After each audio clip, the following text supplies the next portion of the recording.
We hear a lot of perspectives on the Mankind podcast.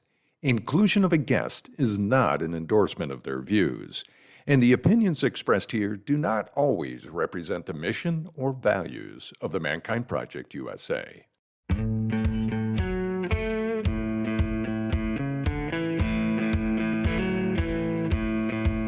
Looks like the rain has gone. G'day and welcome to another episode of the Mankind Podcast, the show where we break the molds of modern manhood to prove there's more than one way to be a man. At the time of recording this interview, it is the 1st of November, which means it is the first day of MOVEMBER. Now, if you're not aware of the MOVEMBER Foundation, it's an organization that's been around for about 18 years, and they've been able to raise around $800 million for research and awareness and support for men affected by testicular and prostate cancer, as well as they've got a huge push now for preventing male suicide. I'm not sure if you're aware, but about 75% of all suicides are from men taking their lives. And at the Mankind Project, as you probably know, if you know anything about the show and especially the organization, we are huge champions for men's mental health. And many men, out of the thousands that are involved in this organization, every day we're turning up in our men's groups on this podcast, doing what we can to show men that they have a life worth living. And especially with the physical body, not often do I think to check down there to see what's going on. So ways that you can get involved for Movember this year, 2021. Gosh, what better year with the pandemic? We've got increases in suicide. We've got increases in people hurting themselves. We've got increases in domestic violence. It's time to stand up and do something to help men and their families as we move through this pandemic. So ways that you can get involved is go to the MOVEMBER Foundation, just look it up on Google, or you can go to a link in our description where you can join our team, our Movember team, where we're going to be raising money and doing crazy challenges. There's men who are going to be growing big, thick mustaches, which is kind of like the MO of the Movember Foundation. So I really encourage you that, if you're like me and can't grow a mustache, I'm going to be running 60 miles this month. So you can kind of pick your own adventure, but it's all in an effort to raise money for the MOVEMBER Foundation and the phenomenal work that they do. And if you haven't heard our interview with Mark Hedstrom, the US director of the MOVEMBER Foundation, be sure to check out episode 45. It's a deep one, and it's amazing to see the incredible work that they're doing. Now, for today's episode, we are joined by Dane Sanders. Now, Dane and I connected through a local business network, and it's often in the business space, especially the kind of space that I work in professionally, to meet people on a certain level, right? It's kind of like a vibration of, business. Let's talk business. Let's talk about our success and blah, blah, blah, wank, wank, right? Where Dane just stood out from the bunch when I got a chance to watch him present. His humility, how grounded he is, his vulnerability, and despite his incredible success in business, the dude just seems to move through life in such an intentional way. And he credits a lot of that to his pursuit of discomfort. Now, we live in an express society. We don't have to go to the movies anymore. We have Netflix. Laundry, it can be done for you, dropped at your door. Need to get a new part for your washing machine?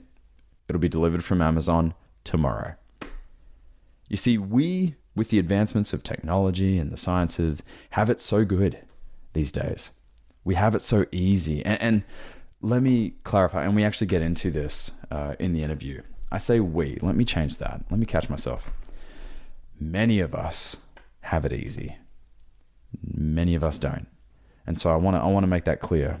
For me as a heterosexual white guy who grew up middle class, yeah, things are pretty dandy.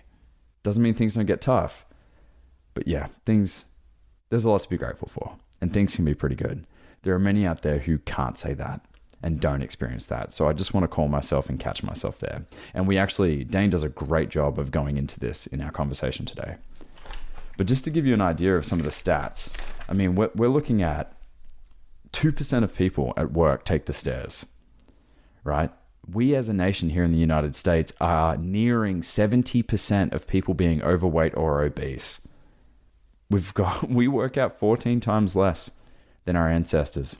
I mean, granted, they had to pull the food out of the ground and we just go buy it in a store. But I mean, that's a huge change. Biologically, I mean, genetically, where we come from, they were just moving their bodies so much more.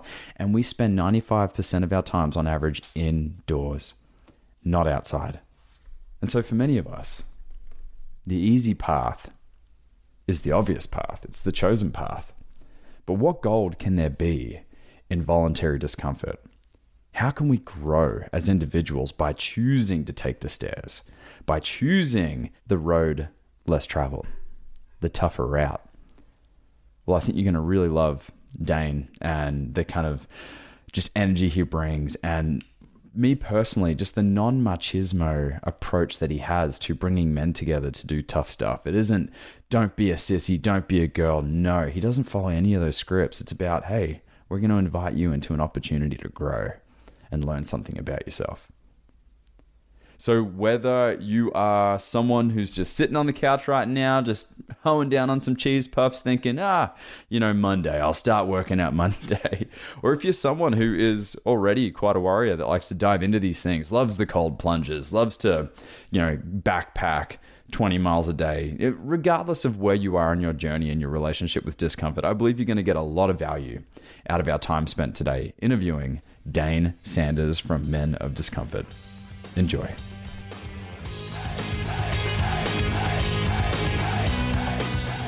Dane, I'd love for you to take a moment to introduce yourself and we'll get started.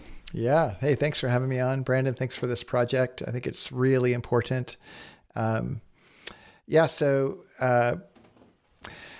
I do a lot of things professionally, but what I am a professional amateur at is I'm interested in thriving at life, and I'm committed to it. I'm 51 years old. I'm an author. I'm a business owner. But more than anything, I'm interested in this game of not just surviving, but thriving. And it came out of my graduate studies. I did an undergraduate degree in marketing, where I learned how to manipulate people to buy things I didn't want or need. And I felt really gross about it. So I went and studied philosophy as a grad student. And particularly, I studied Aristotelian virtue ethics. And, is there such a thing as a good life? Can you be a good person? And it really kind of caught my mind on fire around cognitive thriving. But then as I've gotten older, a couple things happened. One, marketing got redeemed for me. I realized it actually is a pretty amazing agent of change. I love marketing, thanks to patron saints like Seth Godin and others, Don Miller and others. But what's happened for me as I kind of met kind of mid-century was a raised consciousness to what it means to thrive holistically and to really consider my mind, my body, my soul, what I think is ultimate reality or what people call their God, whatever that is. There's a sense of awareness, awakeness that is required to all those categories to actually pursue strength in those areas. And there's also a sense of being clear, like, why in the world would I do that? I have kids. I have kids who someday may have kids. I'd love to be the kind of grandparent, great-grandparent, great-great-grandparent that would be a life giver, not a life taker. And as I kind of move in life, I've discovered there's a whole group of people who I'm like-minded with, and you're one of them, who is interested in living in a way that is maybe against the grain of culture and society, but it's the kind of thing that it keeps getting validated over and over again when people come up to me unsolicited and they say, I'd like to live more like that. And I don't say that from a high horse because it's not an enjoyable life all the time.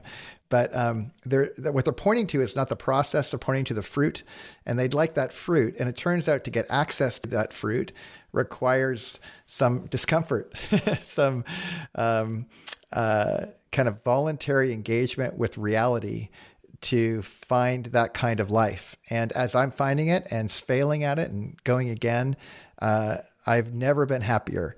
I've never seen more fruit out of my life, not just for myself, but for others. And I've also never been more humbled by the process of living life, and more conscious of my mortality and how often I blow it. But it's the way of living that I think is truly living. And I think it's available to everyone. But why discomfort? Why make things harder than they need to be? I mean, we have so many advancements in technology, in biology, in the sciences, that we are finding, shortcuts to get to things. We don't have to work as hard. Of course, our ancestors worked out 14 times more than we did because they had to pull that stuff out of the ground. Yeah. They weren't going to the shopping center. If they were, the options were limited. So we have it better than ever. Why would we make things more uncomfortable to get to that? Yeah, fruit? and I think that's the big inverted lie is I actually believe that people, consciously or unconsciously, generally speaking, in culture, especially in the West, but I'd say even internationally now, the way the world has kind of come together, there is a kind of unconscious belief that the way the world ought to be, the way the world actually is when it's working properly, is sun and wind at our back, everything going our way. If you ask anybody on the street, how's your day going? In my experience, almost every time they'll say, if circumstances are going great, they'll say, my life is going great. And if circumstances, again, that they have no control over are going poorly, they'll say, oh, my life is crap right now. And I would argue that that's a horrible way to relate with the world, where circumstances, everything outside of your agency are determining the goodness or badness of your days. But it's largely a reflection of this belief that the world is actually somehow tame and domestic and available for me to have what I want, when in reality, what the world actually is, the nature of reality is such that it's actually pretty rugged. It's tough. The reason we create these technologies to get in between us and the hardness of the world to make life easier, they're amazing. I'm so grateful for it's for shelter and warmth, and those are really good things.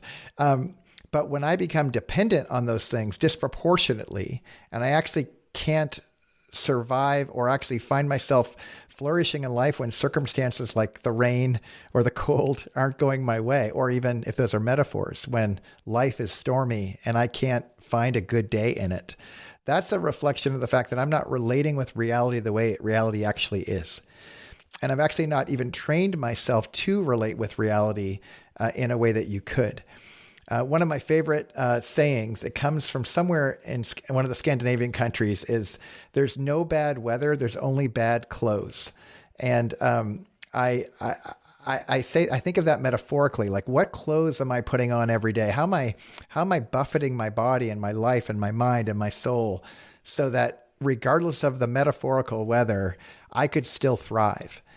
Well, it turns out the magic is voluntary discomfort. The magic is to choose discomfort in a controlled environment, so that when involuntary discomfort comes my way, I'm more ready for it.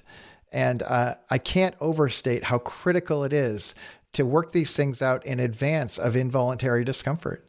One of my best friends, the guy who I founded this little group called Men Of Discomfort with, he has stage 4, he's an Iron Man, and he has stage 4 stomach cancer. And Tim the man is up against it. And he'll tell you his faith tradition is a thing that is really buffeting him. But the second thing on his lips, he'll say, that's holding him up is he's readied himself for this moment. He's put himself in a position where he knows what it's like to feel discomfort, radical discomfort, and somehow find meaning in the middle of it and persevere. And it's keeping him alive right now, candidly. And he's showing up for his wife and his 2 boys in a way that's just triumphant. And it's because he's put the time in. He's trained for the moment, and we're always in training, all of us, all the time. But some of us are asleep at the wheel. We just kind of we're sleepwalking through life, and we don't know it. Wow. So to be So your mate Tim to be stricken that bad, that stage of cancer, but to still be getting up and seeking it as a challenge. I mean, that's remarkable, where so many in the same position, rightly so, I'm sure just throwing the towel. Yeah, they crumble. That's right. And I mean, that's really where a lot of the question came from, is why is it that, two people have the same challenging circumstances? They're very similar. The circumstances are similar, yet one person crumbles and the other somehow rises up. What is the difference between those two people? Some people would say it's because one's special and one isn't. And that there might be some truth to that, but let's just assume that they're actually closer to the same and not uniquely special. What would give yourself the best chance of standing up when the storm hits? I would argue it's to get ready for the storm. And maybe even discover something in the storm that isn't just burden, but actually is life. That is like where there's something fierce in this world that you were made for that you can't find out unless you go into the storm. John Muir knew this. Every person who has viscerally lived life goes out into the wild and discovers something that people who don't go out into the wild ever discover. And this is what Michael Easter points to in his book, The Comfort Crisis, is this. It's a brilliant insight of there's gold in these hills, and it's not all pain, even though it's painful.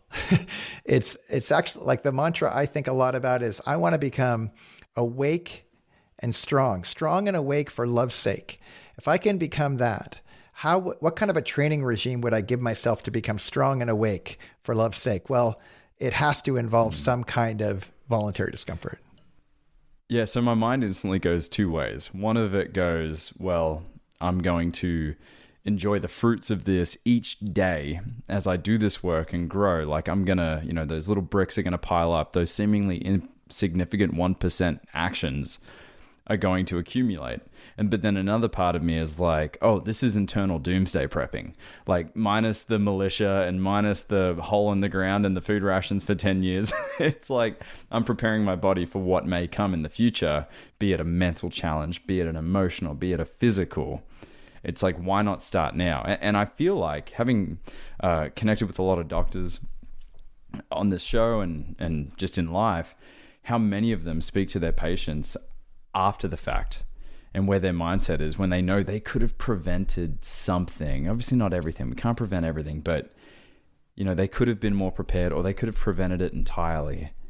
A mate of mine's dad has type 2 diabetes, and this dude, since his diagnosis, is determined. I mean, he does 10,000 steps every day without fail. If by 9 o'clock when he gets home he hasn't done it, he goes to the local school, jumps on the track, and he does the walk. He gets the steps in. He is not dependent on medication. Now, he regrets the fact that he could have prevented it and that his behaviors in early life are the result, have given him this result. But now, after the fact, he's choosing to put in a good fight, a great fight, actually. So how much of this for you what was this for you? Like, how did this come into your life? Yeah, I mean, I think it probably started out of vanity. I was heading toward, I think I was like 48 or something. And I thought, and I was an athlete when I was younger. So that was, I was comfortable, buffeting my life already. But, you get into the season when you have young kids, if you're fortunate enough to have them, and the valley of the diapers is hard. It's hard to find time for stuff. But once you get on the other side of it, it's very common for people to go, is this it? Like, am I done? And I was one of those guys. And I went, I think I was like, 205, 210, something like that. I was snoring at night, probably drinking too much. And I didn't look awful. If you did a comparison analysis to all my, guys my age, I was like, I was indexing in the right direction. But what happened was I went to a... But that's also part of the story, right? That's right. Yeah. It's a total lie. Yeah. It's a total lie. So I went and I got a new insurance plan, and the insurance plan gave a discount to people who were fit. And I just assumed I'm that guy, right? So I just go through the drill and answer their questions, and they say, it comes back and it says, actually, you're overweight significantly. And I was like, what? Like, what is not overweight? And I look at it and I'm like, oh, that looks like an athlete, and I'm not it. And I decided, well, I'm going to become an athlete again. And people made fun of me, and I gave up booze for 90 days, and I started doing a bunch of different things, and it was shocking. And thankfully I had a buddy like Tim who was willing to be a guinea pig with me, and we just tried a bunch of silly things. And what we discovered very quickly was, first of all, how quickly the body can adapt, but it was largely driven by vanity. If I'm honest, it was like, to get a better price on my insurance and to look better naked in the bathroom. And, but then something changed, because after I became aware, like I'd get past my fitness thing, I would still come up against myself a lot. I'd wake up in kind of a little bit of an existential haze. I was becoming more aware as I was getting back into my body that it wasn't just a body problem. It was a mind problem. It was, there was issues in a lot of directions. In fact, it's funny. Someone just sent me the trailer for Will Smith has a new TV show right now called The Best Shape of Your Life. And in the trailer, if the trailer's any indicator of the show, I've not seen it, but he tries to, he's a little older than me. I think he's 52 now. He tries to lose 20 pounds in 20 weeks, which is totally easy, candidly. But he starts getting very vulnerable, and he starts realizing this is a much bigger thing than just weight and fitness and looking better. And that's where the gold is. Whenever you press in against it, there is a current in life that is pushing all of us in a direction that if we keep going, here's how it ends. We all die. And the current is pushing us, like my friend Todd Henry likes to say. A recent study in the state of California found that almost nearly 100% of people in California are dying. And there's a sense of like the mortality rate is going everywhere for everyone all the time. The opportunity, though, is to push back against the current. We're going to die. There is a tragedy coming.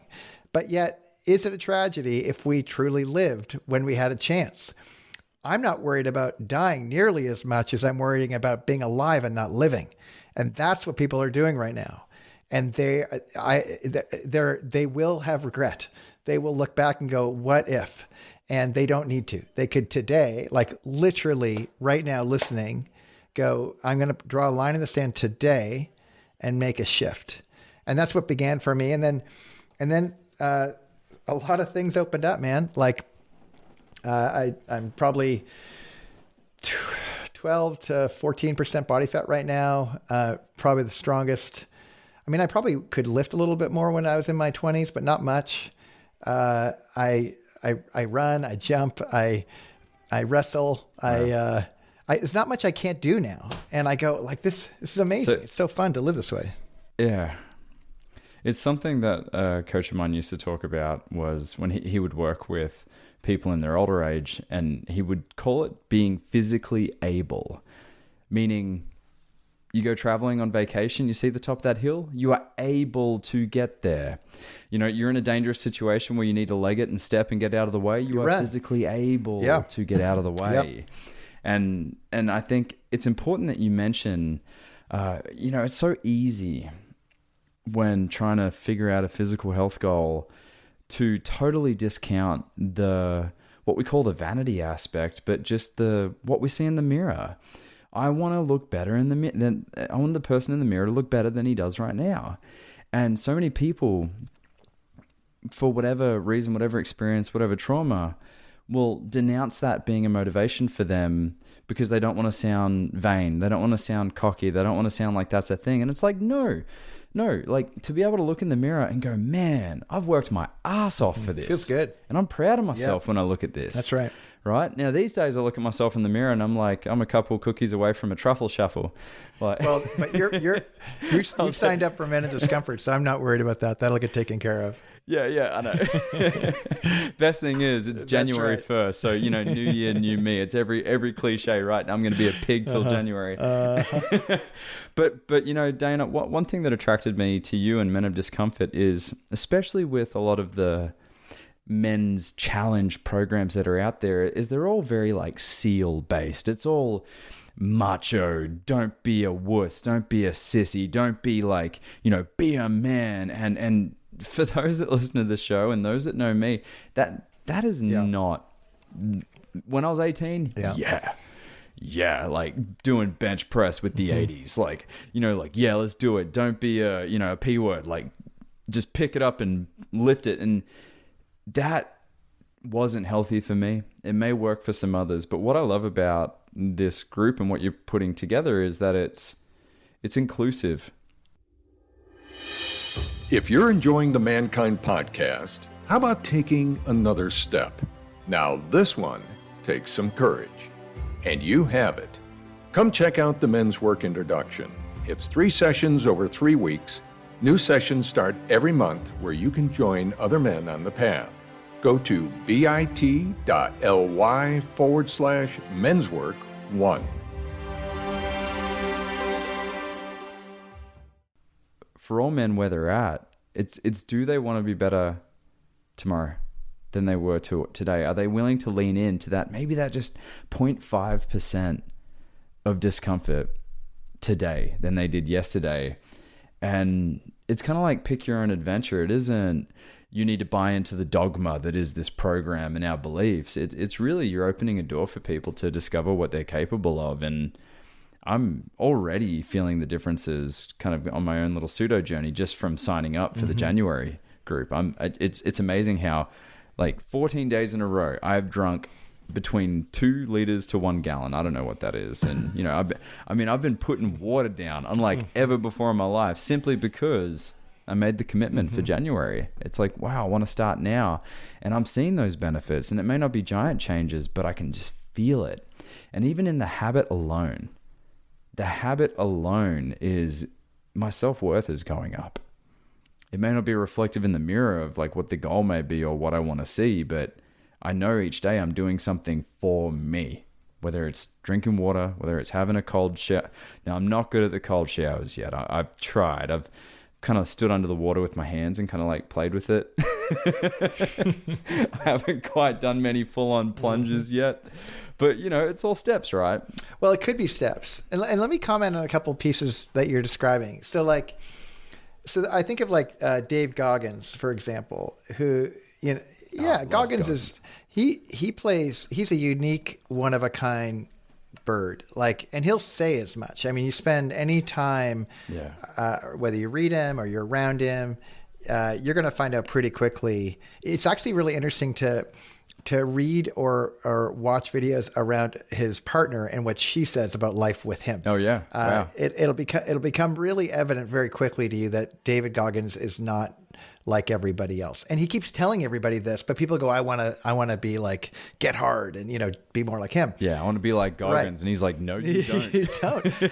But you don't want to be this obsessive. But where he plays a really important role in the ecosystem of health and guys like him, that kind of special forces approach, that, and it could be ego driven. But honestly, you do this stuff long enough and ego, you get humbled. Like you can go after it for ego at the beginning, but it'll be short lived. It'll get you launched, but it won't get you much further. And this is the role I think that guys like Goggins play, is they do give a picture of possibility that is required on the front end of the journey. And I don't want to discount that. I think it can be really, really valuable. But as you get into it, there's something about, and you named it, like you start with a couple key habits, right? And then you start stacking them and you get a routine that starts working for you. But then circumstances in your life change. COVID happens, you get a new job, you travel a lot for work. And all of a sudden your routine becomes evidently fragile and you give it up and you come back and I'll try again, or I should do that. And what I have found is to actually go for a third step. So beyond habit and beyond routine is a practice. To get to a place where you are working a practice that somehow is resilient in any set of circumstances. And the key to finding a practice that works on the front end, when you're first starting with habits and routines, is to actually find some mechanism where you can, at the beginning, give up your choices. Now, don't mishear me when I say that. I'm not saying that people should kind of blindly follow people. What I'm saying is when you find a trustworthy source, lock into a system with them for like 90 days, something small, and just invite yourself to give up optionality for a window of time, because your short-term self will deceive you and tell you that, oh, it's okay, I'll just try harder next time. Well, I'm on my way, I'll get there eventually. You might, but it's amazing how much faster you can get there is if in a short period of time you say, I'm going to choose to give up my choice for a window of time. And just, I'm going to do what you tell me, trusting that you actually have done this. I'm not going to die. And I'm going to move. And what happens is very quickly, like shockingly quickly, you come up against yourself. Within 10 to 14 days, you're going to be asked to do something that you just don't want to do. And you're going to start going, I want to quit. It's so dumb. I'll do it next time. This is inconvenient. My life is stressful. There's a party coming. I'd like to have a drink, whatever, fill in the blank. And most people opt out right then. And I understand. But if they could have somehow gotten through that little window of time where they gave into that little itsy bitsy choice, they would get on the other side of it and see themselves differently. And once that happens, it's a whole different game. Everything changes. But I think that some of the lie you're hearing right now is, cold is cold and I don't want to, and you opt out. But if you just said, knowing that you're not going to die and it's going to be fine, it's going to be 2 minutes or 5 minutes or 30 seconds, I'm going to get in and I'm not going to like it, but I'm going to do it because I'm in. What happens on the other side? Your future self says thank you, and you actually have a capacity you didn't have 2 minutes ago. It's a powerful, powerful awareness. Oh, you got me. Mate, it's so easy to make those excuses. Easy. Have you read The War of Art? Pressfield? Oh, sure. Yeah, the resistance is so real, man. Oh, the dark So side, real. mate. The dark side. It truly is there, and it's such an easier route. Yeah. Such an easier route than the light to go into the discomfort. What I'm hearing you say is, like, if we look at this kind of in a hero's journey kind of framework, it's that descent. It's not even the descent. We're talking the beginning, right? We're talking Sam and Frodo. One more step, this will be the furthest I've ever been away from home. Like this is the entry into the hero's journey, leaving the ordinary world behind. Yep. So when I'm standing there and I turn it all to cold and I step away from the water and I'm touching it with my fingers, when I don't jump in the stream, I'm choosing to turn around and walk back to the Shire. That's exactly what you've done every time. There's no great adventure, no evil ring in the volcano, none of that stuff. Well, but make no mistake, and this isn't about necessarily, it's for the listeners to tune in with, like, there is some value in you're not ready. Like you can go back and go again, which I get. Like our tagline at Men of Discomfort literally is, it's probably not for you. Like I get why people opt out of things, but if you can find a trustworthy guide and they're not looking to be cruel or to hurt you or for them to kind of have their day to be a false guide, they're really pretending they're a hero or pretending they're a guide to actually be the hero, and they're not like hurting you for their sake, then you can trust them as a guide and go through a process where you just opt in. And in that process, that's like my point is, once you get through those 30 seconds of cold, whatever metaphor you want to pick, or literal or metaphor, you will see something that you're like, oh, this is what they were talking about. There's actually something on the other side that you can't have access to unless you step into that discomforting place. But the gold that is there, that's the part that when people talk about it who've been there, they sound like crazy people. And like the amount of times I've said, I lead a group called Men of Discomfort, that people say back to me with a wry smile on their face, oh, I'm starting a group called the Men of Comfort. And they think they're original and funny. If I had $1 for the amount of times people have told me that, I would be a rich man. But what's tragic is everyone is a member of the men and women of comfort. That is called the human race. And if you actually want to separate yourself to have a different kind of existence, it requires to opt into something that's uncommon. Yeah, I do want to speak to something just quickly, though, to that vein, though, Dane. I think it's easy for you and I to, from this place, say that, oh, we're all in a place of comfort, but I know there are men and women who don't necessarily have yours or my skin tone or sexual orientation that don't always have access to that comfort. I'm so glad you raised that because it's critical to talk about. My friend Tim, he's not in a category you're describing, but it's just so present to me. For him to be under so much involuntary discomfort, for him to choose discomfort right now feels ridiculous. Like this feels with his cancer. With his cancer, yeah. And I would say that for all of my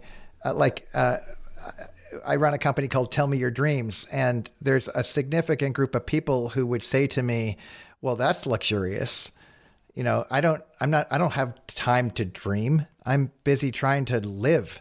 I'm up against it." Or the categories you just described. Anyone who is systematically minimized in a culture or society, they're not volunteering for anything, but they are radically uncomfortable. And it can land what we're saying is really arrogant and presumptuous to suggest that people should still choose discomfort. But here's what I want to suggest. Much of what I've learned in these categories, the roots of it are actually connected to Viktor Frankl. And for those who don't know, Viktor Frankl was an Auschwitz survivor. He's a Jew, first of all, so he was in the kind of the untouchable class in the culture he was in. He was a psychologist, a contemporary of Freud, and he actually had a practice that helped teenagers in the city of Vienna. His whole job was to push back against teenage suicide. And the year that he ran his program around these very ideals that I'm describing of finding meaning in life, there was 0 suicides amongst teenagers in the city of Vienna the year he ran this program. Like these are proven techniques, even if you're in a tough spot. Now, Viktor Frankl himself lost his wife, lost his parents, lost either his brother or sister. One sibling survived, and he himself survived. But the reason he survived was in the midst of being in the concentration camp, when all of those he loved were being killed, he somehow found a way to find a very unique kind of discomfort. And that discomfort was to choose meaning in the midst of what they were experiencing, to resist being a victim, and instead, in Joseph Campbell language, to choose to be a hero. And eventually to choose to be a guide to other people who needed a guide along the way. And so when I'm saying these things, I'm not naive to the fact that some people are under significant duress. That is no fault of their own. And I'm not asking people to pretend, like to take responsibility for being victim. If I am victimized, I have an opportunity to take responsibility for my situation of not for being victimized, but to go, what do I do with what I'm up against? And to go, what do I do with what I'm up against? And can I push into discomfort? I've found a way to do that. What I have read and heard and experienced in my own life is that people who push against that, they find a meaning in their life that transforms their life and people around their life.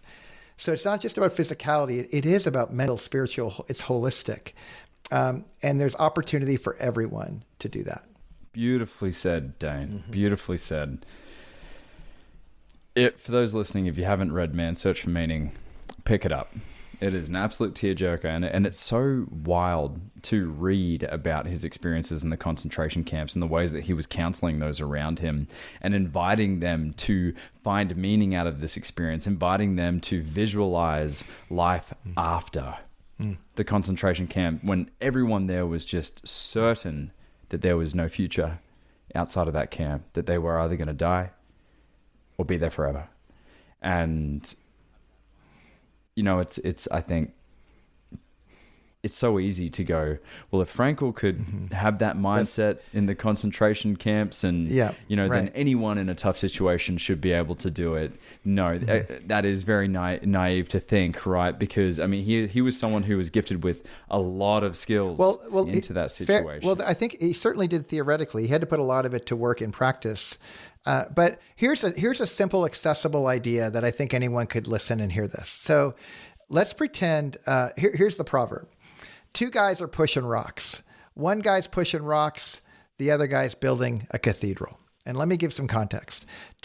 Picture two individuals, could be women, could be men, doesn't matter. The point is two people that are very, very similar are pushing two very similar sets of burdens, some rocks in their life. And those burdens are real and they're heavy.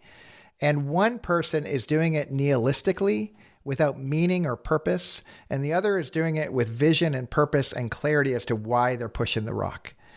If you are in a place where you are under a rock, you have a choice. And the choice isn't, sometimes you don't have the choice about whether or not you're going to push the rock. You have to push the rock. But the choice you have is the why behind the rock. Is there some purpose behind what you're up to? Is it ultimately to meaninglessness, nihilism, or is it to something meaningful and purposeful? If you can somehow make the leap to purpose, all of a sudden the rock doesn't change in its weight, but it sure feels different than when you didn't have purpose. And that difference is what can transform not just your perspective on life, but people around you. And I think that's what gets lost on Viktor Frankl or any kind of superhero person who does something remarkable is like, oh, well, they're special. But if you look around the people who were around him who didn't have their 10,000 hours and weren't him, who were invited into his kind of living, they did it too. We just didn't read a book about them. And it's infectious when we start living like this. And this is why people are tuned into this podcast. This is why people are interested in this project and where you're going. It's because they're kind of curious, like, could this be for me? And I want to say to you unequivocally, if you're listening and you're still tuned in, this is for you if you choose it, but you got to choose it. Yeah. Let's talk impact now. It's a perfect segue because, and thank you for providing that perspective because I've never considered that. He is the protagonist of that story. As I'm reading it, he's the hero. Yeah. But I forget to think about the men surrounding by him that made it through as well, that he invited them into the opportunity. Dude, not just the other people, dude, the guards. He would do guards too. He would connect with the guards. Yeah. He'd give them his rations, like the enemy, actually. That's how powerful this skill is. And you don't have to be Goggins to do it, but Goggins could inspire you to do it, and you might discover, how did that come out of me? That's a quote. You don't have to be Goggins to do it. You don't. I'm right here. I am right here. Yeah. So impact. I mean, yeah. I've been looking at this, getting ready, and knowing in my mind that come January 1st, it's game time. Like Men of Discomfort, in the crew, going to gather some buddies around me here in Chattanooga and abroad to get involved. And so I've very much thought about this from the self journey. Like, how is this going to impact me? What is this going to do for me and my fulfillment in my life? And I oftentimes, from that lens, forget about the impact and the knock-on effect that can have around those around me. And so you've run this group this group a couple times, right? Now, what is the impact you've noticed on the people in your life around you and the lives of those who are related to the participants of this program? Yeah. So, again, how people start and why they finish and keep going are very different motivations, right? So some people, if they're just honest, they're just starting because they're like, I'm out of shape. I'd like to get in shape. Good for you, man. Show up. That won't be enough for you to finish, but it could be enough for you to get started. And to be clear for folks who are curious, like, what is this thing? It's not complicated. We just tell you what to eat, what to drink, when to sleep, what to exercise, what temperature your showers are going to be, when to hold your breath, and when to do things that you don't think you can do so you can experience failure and actually persevere after that. So that's what the program is. We do that for 90 days. Pretty simple. And it's not It's not complicated. It's one choice. Are you in or are you out? And once you're in, you get to keep choosing to be in. So inevitably, people start and they get to that point of like the why. And if they can get over that threshold, then they discover, oh my gosh, this is for me. This is unbelievable. They're telling themselves a story to themselves that they didn't believe they could ever tell themselves before. So now they're telling themselves that story, and they do go through a season where even people around them who are going to benefit from them in a just a matter of weeks, in some cases, start discouraging them from doing it. Oh, this is crazy. This is too extreme. You should get out of that. Don't do that. Yeah. No, sleep in. You work too hard. Have a drink. Have a drink. You've been so good. Oh, even people who love you are saying things like, you're totally a downer. Like, have a drink, won't you? Like, it's a celebration. And they don't understand, and they couldn't understand. You got to forgive them because they're actually part of the training. Yeah. It's like we're paying them to actually be in that role because it's critical that they play that role. Because if you can't get through that, that's part of it. So then as you get through those stages, then all of a sudden people go, oh, wait a minute, this person's for real. They're actually like, not only are they physically obviously changing, because almost everybody goes through it. They'll lose we do these things called DEXA scans here in the US where you actually get an x-ray kind of your body, but it's not an x-ray, it's a photograph. And you can see exactly where your fat and your muscle are and where the opportunities are. And we do a before and after of it. And at the end of it, people are like, they'll lose 35, 40 pounds easy in 90 days. They'll, depending on where their weight was at the beginning, but more importantly, they'll lose like visceral fat, which is the fat around your major organs. Yeah. And when that fat starts to dissipate, say from 3 pounds to 3/4 of a pound, what they're actually happening is they're probably going to get another, assuming they don't get hit by a truck, like 5 to 10 more years of life, and not just life, but good life, if they maintain it, with their kids and their kids' kids and their partners and just their relationships around them. And that kind of ripple. But more than any of those benefits is all of a sudden these people who get through these thresholds and see themselves differently, the reason they do another round and this becomes part of their life is because they've realized they've tasted and seen. They have no interest in going back. And they become this kind of a little bit of a light on a hill. They know what it's like to be people discouraging them and wanting them to get off they actually become a symbolically important person in their community that people look to, because they've gotten through something that most people can't, or at least don't. So let me pause there. Anything in that helpful? Yes, because, part of my professional experience was back in Australia owning a gym and about 10 years in the health and wellness space. And that experience taught me, and which is so cool and so humbling that I'm joining this program. I mean, I've got a lot of knowledge and experience and wisdom to do something for myself, but that's not what it is for me. It's the intention. It's the skin in the game. It's the down payment. It's the community, number one. But you were speaking so much about environment and those who occupy our environment. And I remember one of the biggest hurdles for many people from joining our fitness program was how those around them were going to react. I mean, this could have been the 10th attempt for them when they were coming to me. And so all the data in their relationship, their wife, husband, whoever, all the data is suggesting that they're just going to fail this one like they failed the other 10. Boom. Yeah. Resistance right there. Or themselves. What about before that relationship, the 20 attempts, the 20 years of trying? All this head stuff, all this data is telling them this is not possible. This is not going to happen for you. And so that's such a massive variable for people that take on these adventures and these journeys, because all the data suggests that they're not going to do it. They're not going to fail. They're going to jump off.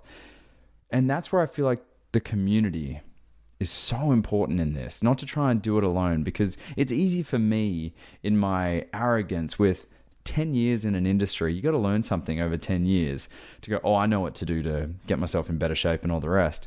Yeah, cool. Doesn't mean I always do it. Doesn't mean I follow it. Doesn't mean I have my own fortitude, my own Gogginsness in me just to get up and strap on the laces and go for a 10-mile run. No, but in a community of like-minded people that are committed to their own journey. They're paddling towards their own happy island. Like they are going to that place. And that is separate from my journey in a sense of the individual goal, but to be surrounded by like-minded people committed to something is so powerful. And that's one of the biggest things I'm looking forward to, is to be with the other men that are right there with me going, if I have to eat another celery stick today, if I have to have another fucking cold shower, I'm out. Right. And to be there as well and go, dude, preach. Yeah, it's so true, man. Like just candidly, so about three and a half weeks ago, I did my first ultra distance event. I did a 50 mile walk, run kind of thing. Took me 15 hours and 37 minutes. It was for me a Herculean effort, and I did it with two other guys. One was guy was in his 20s, one guy was in his 30s, and the guy in his 30s, for really good reasons, actually opted out at around mile 36. But we ended up finishing up, and it was incredible. And then I went on a series of trips. One of those trips was I went back to my hometown in Canada, where my father is buried. He died when I was about 3. And I got to see his grave. I got to see our land. I haven't been there in about 40 years. And a whole confluence of circumstances, looking in retrospect, I realized started kind of building up. So I'd finished this kind of Herculean experience. And then I went into these psychologically heavy, kind of thoughtful moments. And I was very busy in work and a lot of flights. And somewhere in the beginning of last week, I missed 2 workouts in a row, 2 days in a row. And in Men of Discomfort land, we don't beat anybody up for missing a workout. But I had a dear friend in our community who said, actually 2 of them reached out and said, so a broken commitment is a cry for help. So are you crying for help? What's going on? And all of a sudden I got invited out to self-reflect, to consider what was going on. And like 2 days later, I reset. I get a kind of half workout in. And then the day after that, I get my workouts in the way I'm supposed to. And now I'm back on track. And dude, that's just life. Like there's a sense of like, you're going to get hit by a truck once in a while, metaphorically, hopefully. And it could be you could get let go at work. A parent could get sick and you might have to go all hands on duty, or there's things that happen. I get that. I really do. But in that, there's something so resourceful for someone to tune in and go, I'm not holding you accountable. I'm inviting you to account. What's going on, man? And to reflect out loud, like, oh, okay, I can see these things. I see why I crumbled in that moment. I remember why I'm pushing rocks again. I get to go again. And every day is day one. Every day, we're all beginners. We're all figuring this stuff out. And there's something potent in doing this. And I should also mention, 4 months ago, I lived in Southern California where we started this group. Now I live in Northern California, and I'm still a Man of Discomfort, but all the SoCal guys have all the setup, and they're meeting every morning in person. And I'm in my basement in Northern California in the weather. And it feels harder, except when I realize I'm actually getting like this is part of the training. It's all part of the training, whether it's somebody pushing back or circumstances isn't going your way, or if you choose, these are training ground for you to actually become what you were made for. And it's often providential, even though it's something you'd never choose. You have what it takes in those moments, even in moments when you don't feel like it, if you just persevere. And it's that old Churchill line, if you're going through hell, keep going. There's something profound in that, because there's something on the other side of hell that is pretty amazing, but it's so easy just to quit. And I get, without judgment, I get why people do. I really do. Dane, mate, this has been an absolute pleasure to chat about this, to go there. I can feel the butterflies in my body right now, knowing what's coming. And it gives me all that extra motivation to build up to it. You know, as of the time of this recording, it's the 1st of November, and it's Movember month. So I've got 60 miles to do personally as a challenge to raise money and awareness and funds for the Movember Foundation. And I can feel it, because guess what? It's the first day of November. I didn't run today. Not yet.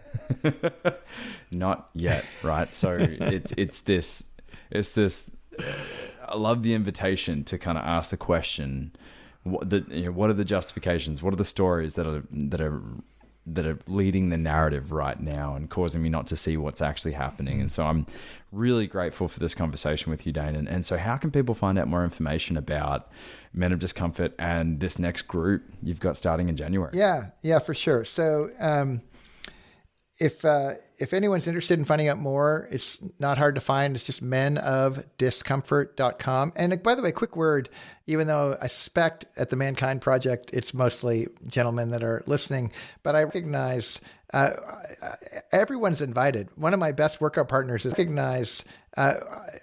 everyone's invited. One of my best workout partners is everyone, even though we're called Men of Discomfort, it's only because I have no authority over women, so I don't presume anything in that context. And I think there's some nuances around the female body that I don't. Everyone's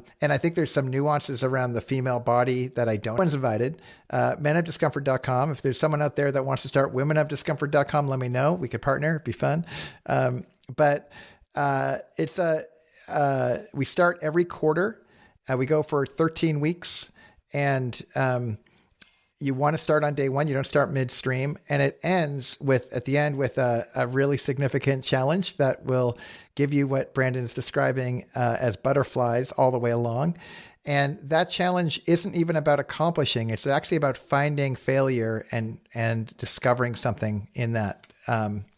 We call those misogis, and you can look up misogis online. There's a lot of fun literature on that. But the point is to get through that, and then we celebrate together at a thing called Charterhouse, and then we get a chance to kind of learn and then reset and decide to go again if you choose.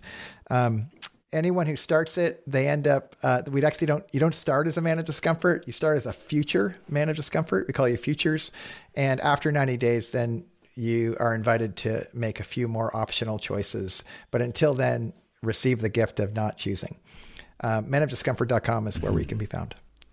Dane, lastly, what is the impact you're hoping to have in your life, whether through this or on your own, another endeavor?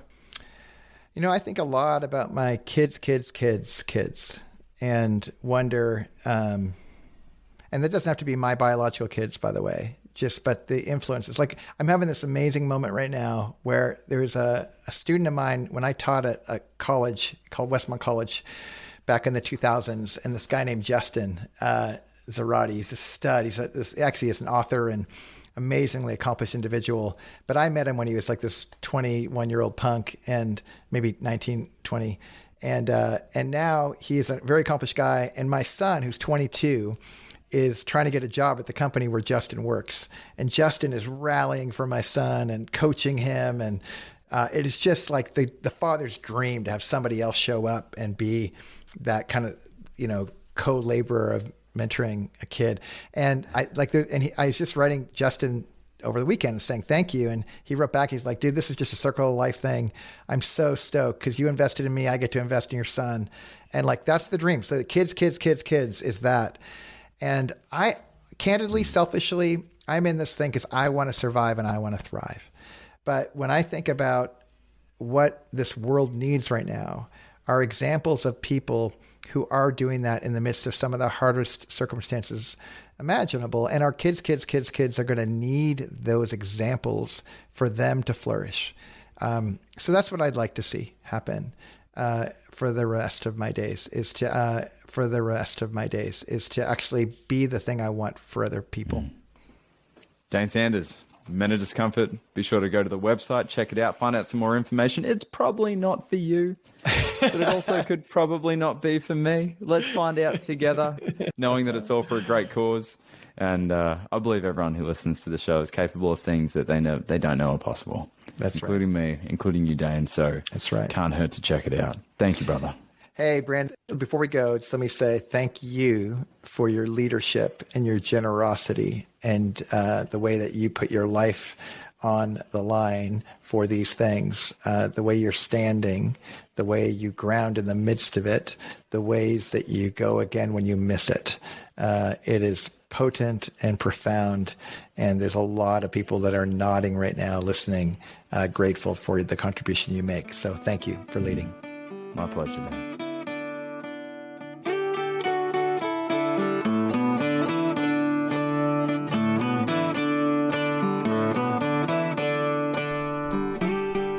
you have it. Another powerful episode of the Mankind Podcast. I hope you got a lot of gold out of our time spent with Dane. And again, if you want to find out more about Men of Discomfort, head to menofdiscomfort.com and join the January group with me. It'll be a lot of fun to spend that time with you and, create some accountability and do some tough stuff. I personally am excited. I feel like my sword could be a little bit more sharp. So I hope you can join me on that journey and that adventure. And if you would like to get involved in helping and supporting the Movember Foundation, you can do so by growing a stash. Go to the Movember website and create your own profile. Join our team, Mankind's Healthy Warriors, where we're going to be getting together and raising this money together over the month of November. I really hope you can get involved and join us on this incredible mission to do our part.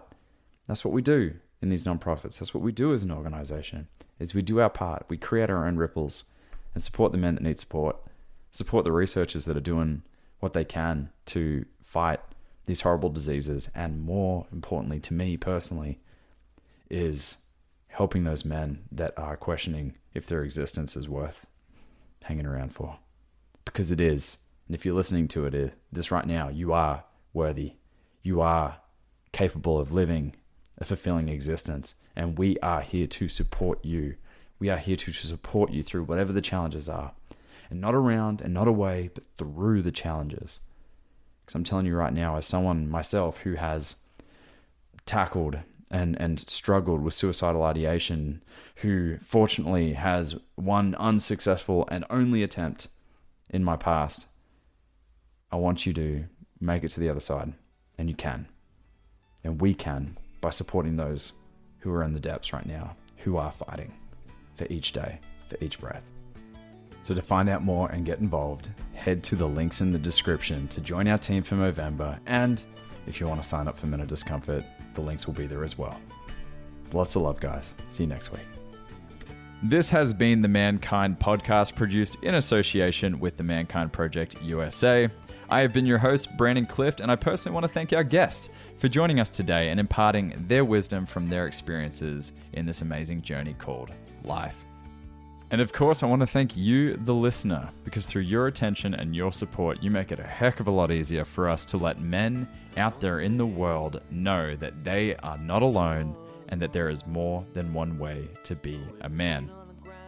Special thanks, of course, goes to my incredible team, Marketing and Communications Director Boyson Hodgson, producer and editor of this episode, Michael Russo, who makes me sound so much more intelligent than I actually am, so of course, special kudos goes there. And if you've been enjoying the music throughout this episode and all of our episodes, check out Jim, Donovan, and the Sun King Warriors. I have links to them in the show notes. Now, the fee for this episode is simple. If you found gold and insights that you believe could benefit your loved ones and those you care about, be sure to share it with them. And of course, remember that life doesn't happen to us, it happens for us, so long as we rip the pen out of fate's hand and become the author of our own story. So my friend, pick up the pen and we'll see you next week. Lots of love.